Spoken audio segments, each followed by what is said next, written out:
दशहरार पर्व एक तत्व अच्छी। दशहरार माने बजार जाई विभिन्न जगार देवादेवी दर्शन करने दशहरार पर्व पालन करा जाए ना। दशहरा प्रकृत बासगृह भितर रही पालन करा जाए। निज शरीर रे निज मानसिकता रे दशहरा पालन करा जाए। दशहरा कहले दश दोष को हरेगा जति वर्षक भितर जति गुरुत्वपूर्ण शक्तिशाली दिनटी थाए ताउजे दशहरा समय थाए। 10टी दोष 10टी दोष द्वारा मनुष्य 12 अवस्था भोग करा जाए करिथाए। जेतेबेले मनुष्य अत्यधिक अवस्था भोग करे ताको कहती बिचरा लोकटा 12 अवस्था भोग करूची। दोषर परिमाण केते ना 10 दोष।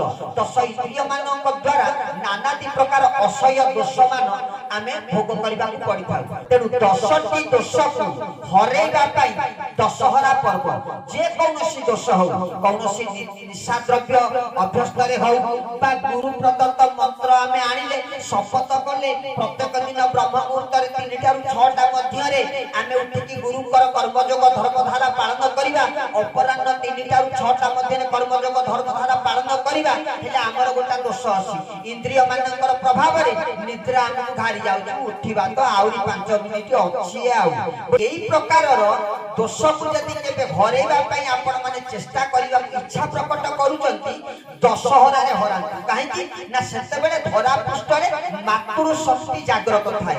भयंकर विपद रक्षा पाइबा कोइले अति गुरुत्वपूर्ण पदक्षेप नबा हेले मातृ शक्तिर आवश्यक अछि। मार सहायता नबारे अछि। एतिकी बेले मातृ शक्ति धरा पृष्ठ रे थाए। जति मां को दुहाई देई मां को पाखरे शरणापन्न होई मां को साक्षी रखी हे मां मु आजि तो पाखरे शरणापन्न होई जाउची बापा को कथा देइथिली मंत्र मूल गुरुर वाक्य प्रत्येक दिन ब्रह्म मुहूर्त रे उठिकी कर्मयोग धर्मधारा करिबी प्राप्त समय रे से काम निश्चित भाव रे करिबी किंतु हेई नाही काहेकि ना इंद्रिय मानक प्रभाव रे पड़िची मते निद्रा घारी जाउची। मां तमे टिके मते जागृत करे देले होबनी मते टिके तमे सहाय्य करेले होबनी मु बा तुम संतान आजि थारु आउ ए निशा द्रव्य खाइबी नाही बारंबार कहूची पान खाइबी नाही आउ काउंस रे घसिकी बढ़िया कांत सफा कर दे ते ता पर खाली ऑफर आइला भाई पान खंडे खंडे छाड़ दे नानी ए मो खंडे खाइ दे दिन जीव कि 2 दिन जीव 4 दिन जीव